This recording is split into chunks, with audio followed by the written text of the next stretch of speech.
Hi viewers, Learner's Deck is back again with more videos. The topic we have selected today is Google Forms, and this is in continuation to our team efforts that we are focusing on.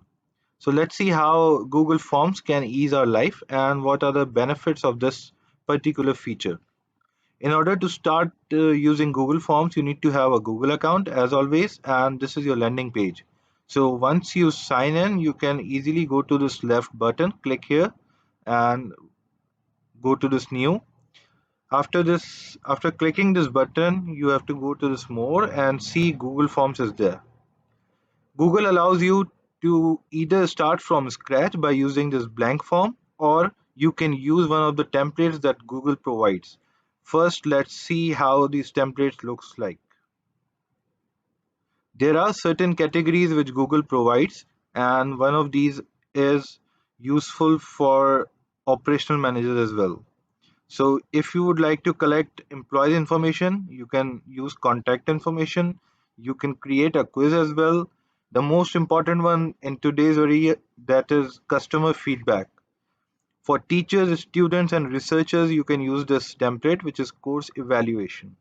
There are certain more templates, and you can use it as per requirement. But in order to see all other features, let's get a start from this blank form.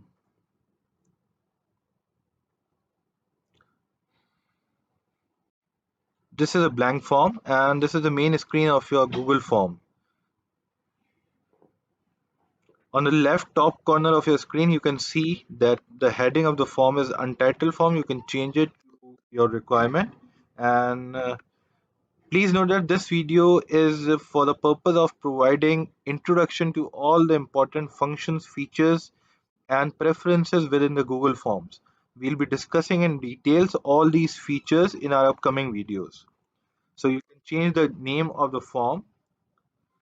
Particularly, you can write any name which is suitable for your form and a small description which will be visible by the recipients as well.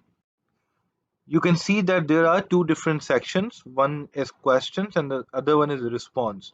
As you are the owner of this form, so you are seeing both the options. The recipient or the person who will be filling the form will not be able to see this. On the right of this form, you can see a toolbar with certain options.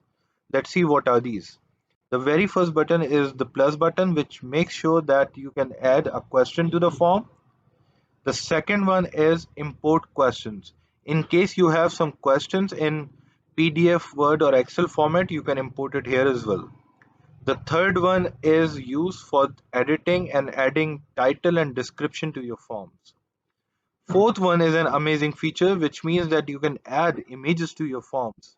We'll see how it works and how it can be beneficial to our professional friends. The fifth one is one of my favorite, which is adding a video to this form. You must have seen different presentation courses where a teacher or an evaluator shows a video and then asks certain questions. So this can be done through Google Forms as well. And the very last one within these tools is adding a section. Google allows you to add or differentiate between questions, forms, or different categories, and this can be done by adding section.